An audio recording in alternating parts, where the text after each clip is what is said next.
10 universities का अंदर scheduled caste students का ऊपर किस तरीका से भेदभाव करता है, ये पूरा आंकड़ा है इसका अंदर। मैं इसका अंदर आंकड़ा मैं नहीं सामने नहीं रखूंगा। I am not going to present statistics of this book in front of you. मेरे पास जो ग्रेव, मतलब आप यकीन भी नहीं कर सकते जिस तरीका से भेदभाव होता है, as if that OBC candidates are not eligible और whether they are not there for, whether they have possessed qualification for this positions are not. साहब मात्र 33% है। क्या कैंडिडेट्स नहीं मिल रहा है? मतलब आप जो पढ़ाई किया, आपका पढ़ाई पे आपको विश्वास नहीं है, इसको नहीं बढ़ रहा है। ये आईआईटी का अंदर जो पीएचडी का एडमिशन हुआ 2015-16 से लेके 2024-25 तक, अंडर ग्रेजुएट में एससीज को 13.85 से लेके 14.92, मतलब जस्ट 1.12% अंडर ग्रेजुएट में एससीज का एडमिशन 10 साल का अंदर। शेड्यूल्ड ट्राइब का 6.92 टू 7.46 अंडर ग्रेजुएट में। वही पोस्ट ग्रेजुएट में 11.27% 2015 में, वो गया 13.11 इन 2024, थोड़ा 2% या 3%। ये भी क्यों इतना प्रेशर किया गया है? Whether it is in the parliament में कितना बार डिबेट हुआ है, क्यों इतना ड्रॉप आउट्स हो रहा है हायर एजुकेशनल इंस्टीट्यूशंस का अंदर? आप लोग कुछ देख लीजिए तो थोड़ा बहुत sympathetically they try to include increase only 3%, where our quota is much more than that.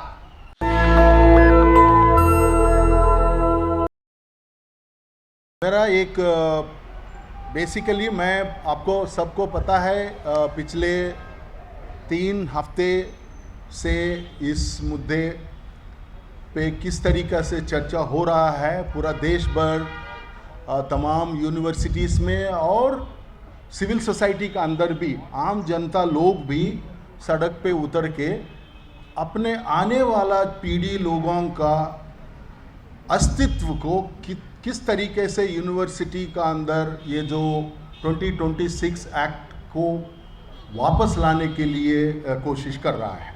सबको पता है कॉन्टेक्स्ट में नहीं जा रहा हूँ, मैं सीधा आंकड़े पे जा रहा हूँ।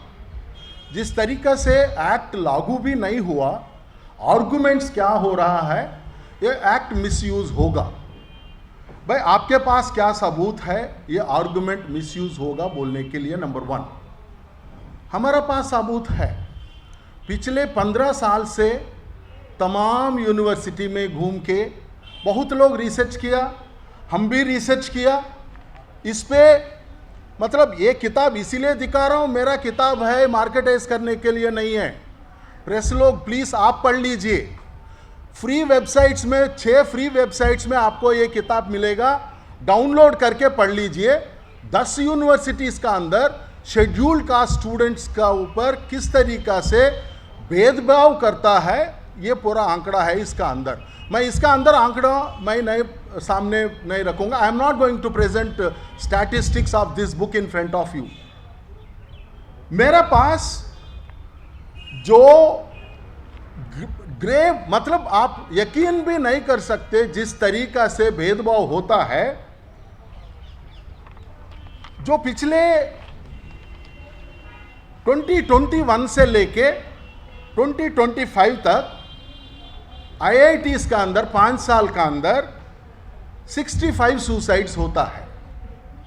और पीछे गया तो, और पीछे लेके गया तो 2005 से लेके 2014 तक 150 स्टूडेंट्स जो है, इसमें ज़्यादा से ज़्यादा 65 to 70% जो बच्चे हैं वो SC ST OBCs हैं।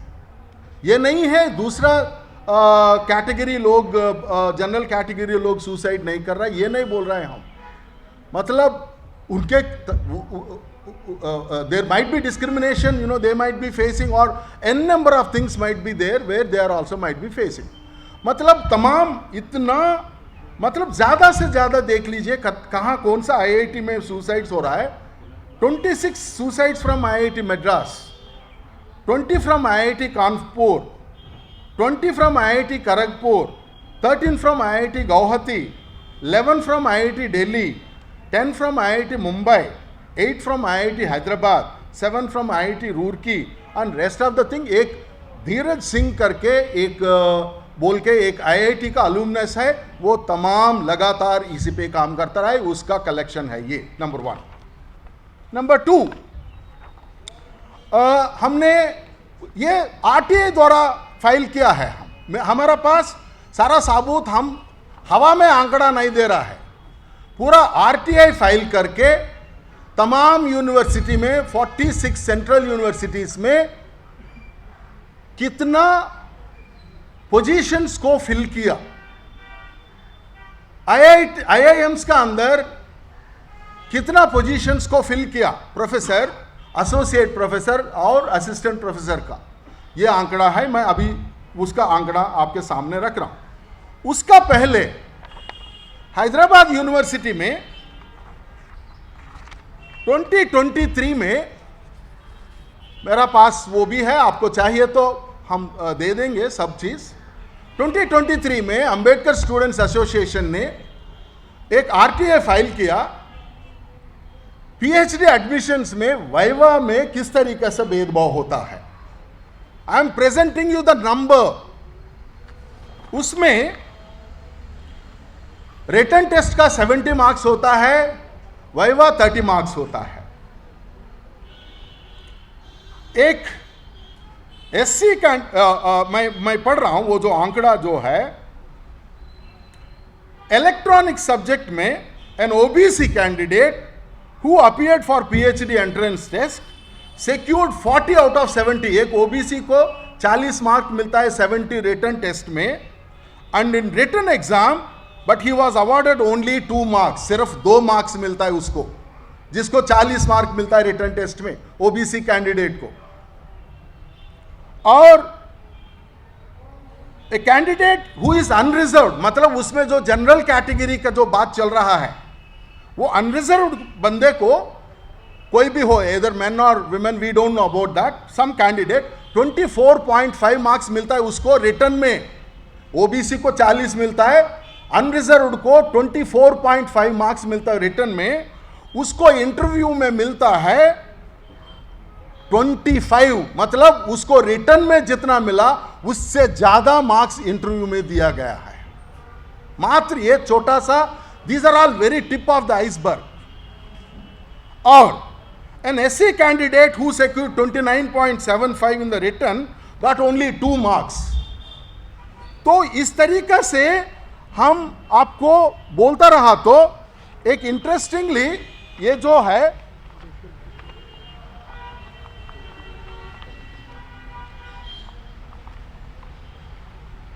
ये है हमारा पास सबूत, आप देख लीजिए। इसमें एक अप्लाइड मैथमेटिक्स सब्जेक्ट है। अप्लाइड मैथमेटिक्स सब्जेक्ट में सारा SC ST 50 मार्क मिलता है रिटर्न में। टॉप 5 एवरेज 5, टॉप 5 लोगों को ही यह आंकड़ा दिया गया है। सबको 50-50 मार्क मिलता है रिटर्न में, SC और ST को।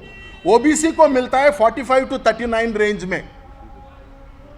SC को मिलता है सिंगल डिजिट्स, कहीं पे भी डबल डिजिट नहीं है, 8, 4, 5। और SC ST को इस तरीके से मिलता है। सेम OBC को भी मिलता है। एक ही कैंडिडेट को 9 मार्क्स मिला अप्लाइड मैथमेटिक्स में। अब मैं पढ़ रहा हूं अनरिजर्व्ड कैटेगरी का, जहां SC ST को रिटर्न में 50 मार्क्स मिला out of 70। They all got single digit in their viva, but whereas when it goes to unreserved general category, उसको 38, 39, 38 मिला, जिसको रिटर्न में उसको मिलता है इंटरव्यू में 14.5, 13.2। मतलब तमाम जितना भी दे सकते वो पूरा लूटना है। तो इस तरीका से वाइवा का एक वो हुआ। दूसरा है 4 सेंट्रल यूनिवर्सिटीज में आंकड़ा है। ये 4 सेंट्रल यूनिवर्सिटीज का जो आंकड़ा है, हमारा पास पूरा डेटा है। उसको समराइज करके मैं बता रहा हूं।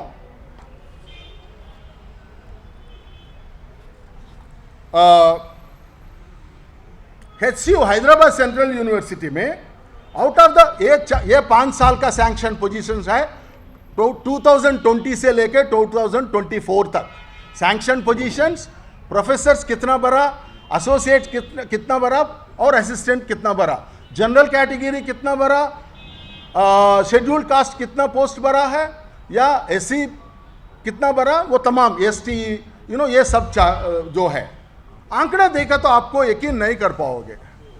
आप लोग out of sanction 225 unreserved teaching position जो है, सुन लीजिए ध्यान से, सैंक्शन 225 अनरिजर्व पोजीशंस है हैदराबाद यूनिवर्सिटी का, उन्होंने भरा 284, 255 है तो सॉरी 225 है तो 284 भरा। ये कहां का नंबर है, कौन सा पोजीशंस है? ये सारा positions SC ST OBC positions लेके, जहां पे सैंक्शन पोजीशन से ज्यादा उन लोगों ने अनरिजर्व पोजीशंस में भरा है। Whereas when it comes to SC/ST, it includes the levels of assistant associate professors. So the HCU has appointed an extra 59 positions in the unreserved category against the sanctioned strength. भाई कहां भेदभाव हो रहा है, किसका पोजीशंस लूट रहा है आप लोग? आपका आप ही डेटा, ये यूजीसी ने दिया, ये डेटा है, आप सरकार का डेटा है, हम कहीं पे भी ये टैंपर नहीं कर रहा है। इसमें एससी एसटी ओबीसी का पोजीशंस लेना, उसमें भरना है, मतलब अप्रूवल लेके बाद में वाइस चांसलर ये बोलता है, shamelessly vice chancellor say that नहीं आप फिल भरो, 2-3 एक्स्ट्रा भरो, हम एग्जीक्यूटिव काउंसिल में और एकेडमिक काउंसिल में हम अप्रूव करवा देंगे। मतलब ये पूरा बाप का जागीरी है ये पूरा यूनिवर्सिटीज। और 2-3 आंकड़ा रख रहा हूं, but very less, I have huge number of data. मेरा किताब का डेटा ओपन किया तो 10 यूनिवर्सिटीज का 2 घंटा लगेगा, बट बिकॉज मेरे तमाम साथी लोग हैं वो शेयर करना है। दूसरा, दिल्ली यूनिवर्सिटी जहां पे मैं पढ़ा रहा हूं पिछले 25 साल से, दिल्ली यूनिवर्सिटी में the total sanction strength of the unreserved teaching position in the department is 707 and 625। 707 में 625 बढ़ा दिया है, मतलब 88% अनरिजर्व पोस्ट बढ़ दिया। आउट ऑफ 707 अनरिजर्व पोजीशंस 625 बढ़ दिया, 88%। वहां पे पूरा उनको मिलता है, सब लोग क्वालिफाइड है। जहां नॉट फाउंड सूटेबल होता है उसको, जहां एससी एसटी ओबीसी होता है वहां पे नॉट फाउंड सूटेबल होता है, वहां पे मेरिट नहीं दिखता है ये सबको, वहां पे जो एक्सपर्ट्स बैठता है। तो ये जो एससीज जो है, आउट ऑफ 257 सैंक्शन पोजीशंस है, 117 मात्र 46% हैज बीन फिल्ड। एससी का जो है 127, 52, only 53 has been filled. Interestingly ये बात रखना, ये बात याद रखना, सब लोग बोल रहे हैं ओबीसी को क्या जरूरी है, ओबीसी को वो डिस्क्रिमिनेशन नहीं होता है, मतलब ओबीसी को लेकर आए तो ये बहुत प्रॉब्लमैटिक हो रहा है। इंटरेस्टिंगली दिल्ली यूनिवर्सिटी का आंकड़ा देख लीजिए आप, ओबीसी पोजीशंस का बारे में बता रहा हूं मैं, ओबीसी और ईडब्ल्यूएस का भी, भाई इसमें ईडब्ल्यूएस भी है। ईडब्ल्यूएस पिछले 4-5 साल के वो आंकड़ा है, ओबीसी का पिछले 10 साल या 11-12 साल का पहला का आंकड़ा है। ओबीसी में 459 सैंक्शन पोजीशंस है, 5 साल का 459 सैंक्शन पोजीशंस है, और ईडब्ल्यूएस का 170 सैंक्शन पोजीशंस है। बट ओबीसी का कितना बड़ा पता है आपको? सिर्फ 153, 33%, as if that OBC candidates are not eligible और whether they are not there for, whether they have possessed qualification for these positions or not। मात्र 33% है। क्या कैंडिडेट्स नहीं मिल रहा है? मतलब आप जो पढ़ाई किया, आपका पढ़ाई पे आपको विश्वास नहीं है, इसको नहीं भर रहा है। Needless to mention people with disabilities, out of 57, भाई डिसेबल्ड लोगों को क्या, कौन उसका बारे में कौन बता देंगे? उसको 57 पोजीशन सैंक्शन है, उसको मात्र 14 पोजीशंस भरा गया। This is the harsh reality of teaching positions. I don't want to go much more. Last सबूत है आपका सामने। और इंटरेस्टिंगली जो मैंने बताया माइनस, मतलब आपको ये दिखाते हैं SC ST OBC पोजीशंस को उठा के अनरिजर्व पोजीशंस में डाल के वो भरा देता है। मतलब आप डेटा जब दिया उसमें टोटल बराबर आता है। मतलब ये आंकड़ा से खेलना, मतलब हम सब लोग we are not, we are illiterates, we are immeritorious, so that we can't assess these things. ये जो है जब मैंने पार्लियामेंट्री कमिटी का मेंबर, इनवाइटेड मेंबर था IIT और दिल्ली यूनिवर्सिटी में, उस दिन मेरा हाथ में रखा IIT दिल्ली ने, because I am a invited member. ये अलग बात है, मैं I am also one of the first petitioner of Darshan Solanki, जो इंस्टीट्यूशनल मर्डर हुआ 2023 में, जो इंदिरा जयसिंह लोग फाइल किया, उसमें मैं भी एक फर्स्ट एडिशनल इन्फॉर्मेंट हूं। हम भी एक पिटीशन किया, दर्शन सोलंकी फादर और मैं, हम दोनों। ये जो IIT का जो है, ये आंकड़ा दिखा रहा हूं, वो IIT का डॉक्यूमेंट है। इसमें 2 मिनट, 1 मिनट सर, उससे ज्यादा नहीं ले लूंगा।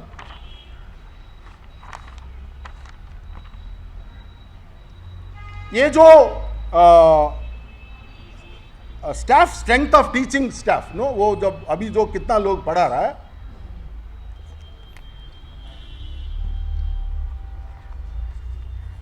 आउट ऑफ 624, मैं ब्रेकअप नहीं दे रहा हूं, प्रोफेसर कितना है क्या है वो पूरा, out of 624 total teaching strength देर,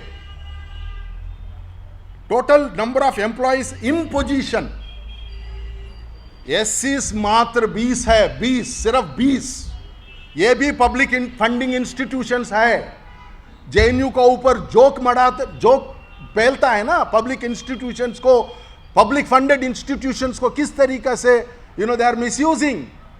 ये भी पब्लिक इंस्टीट्यूशन है, हम भी टैक्स पे कर रहा है, SC ST OBC लोग, जितना भी लोग है इस देश के अंदर, हम भी टैक्स पे कर रहा है। हम सवाल कर रहा है सरकार से, भाई IITs का अंदर सिर्फ ये out of 624 it's only 20 SCs, 8 STs, पूरा देश सिर्फ 8 STs है। SCs जो है 3 मतलब OBCs का आंकड़ा नहीं दिया उन्होंने, because it was parliamentary committee for scheduled caste. PhD admissions का बारे में बोल के मैं बंद करूंगा सर। ये जो IIT का PhD एडमिशन जो है, ये 10 साल का है, 2015-16 से लेके 2024-25 तक। क्या चल रहा है वहां पे? एकदम मजाक चल रहा है। ऐसा नहीं है एप्लीकेशंस हमारे पास। IIM में कौन सा IIM में कितना भरा वो भी है। I am not going to take much time, वो तो पब्लिक वो डॉक्यूमेंट है, आप लोग एक्सेस कर सकते हैं, हम दे देंगे चाहिए तो। यह IIT का अंदर जो PhD का एडमिशन हुआ 2015-16 से लेके 2024-25 तक, अंडर ग्रेजुएट में SCs को 13.85 से लेके 14.92, मतलब जस्ट 1.12% अंडर ग्रेजुएट में SCs का एडमिशन 10 साल का अंदर। शेड्यूल्ड ट्राइब का 6.92 to 7.46 अंडर ग्रेजुएट में। वही पोस्ट ग्रेजुएट में 11.27% 2015 में, वो गया 13.11 इन 2024, थोड़ा 2% या 3%। ये भी क्यों इतना प्रेशर किया गया है, whether it is in the parliament में कितना बार डिबेट हुआ है, क्यों इतना ड्रॉप आउट्स हो रहा है हायर एजुकेशनल इंस्टीट्यूशंस का अंदर। आप लोग कुछ देख लीजिए तो थोड़ा बहुत sympathetically they try to include increase only 3%, where our quota is much more than that. और PhD में शेड्यूल्ड कास्ट को 8.88% से लेके not even 1%, 9.68% ओनली, मतलब 1% भी 10 साल में उन्होंने आगे नहीं बढ़ाया पीएचडी एडमिशन्स में शेड्यूल्ड कास्ट का। शेड्यूल्ड ट्राइब्स का थोड़ा बहुत उन्होंने फेस सेविंग करना है, पार्लियामेंट में भी आंकड़ा रखना है, तो उन्होंने 0.97 15 तक, मतलब देखिए after independence when reservation provisions comes in 0.9, not even 1% has been filled in PhD positions in IIT Delhi till 2015, and it moves to 3.28 in 2024 and 25. Now what I mean to say here is that, look, we have data, we have collected the data, and we are putting in front of the learned judges and the learned political representatives that, look, this is the harsh reality of the statistics where, in higher educational institutions. Don't you think that, this act is very much important? 2026 act होना जरूरी है या नहीं है, आप लोग decide कर लीजिए, मीडिया का सामने बोल रहा हूं मैं। So what I mean to say is that, but भाई देखिए, आप इस तरीके से बोल रहे हैं ये मिसयूज होगा, मतलब मिसयूज किस तरीके से होगा? ये मेन स्ट्रीम मीडिया में एक ही तरफ से बवाल बज रहा है, हाँ कोई अपर कास्ट लड़की होगा, लोअर कास्ट बॉय होगा, भाई we are not interested in to that, we are interested किस तरीके से वाइवा में मार्क्स कम करता है ये लोग, किस तरीके से पीएचडी में आने नहीं देता ये लोग, किस तरीके से ये माहौल बनता है, लोग अपने आप जान देने के लिए, मतलब they are committing suicide, these are all institutional murders, and मैं ये नहीं बोल रहा हूं they are all dropouts, they are all forced for dropouts, यही बोलना चाहूंगा। और अपना माध्यम से आप लोग सच्चाई फैला दीजिए, तभी एटलीस्ट जो इलेक्टेड रिप्रेजेंटेटिव्स हो या तमाम लर्न जजेस हो या कोई भी इसका खिलाफ बोल रहा है, तो उसका बहुत मैं यही एक ही उम्मीद कर रहा हूं, please let them open their eyes. National Dastak की आपसे गुजारिश है कि अगर इसको बचाना चाहते हैं तो नेशनल दस्तक को सब्सक्राइब करने के लिए रेड कलर के सब्सक्राइब बटन को दबाएं,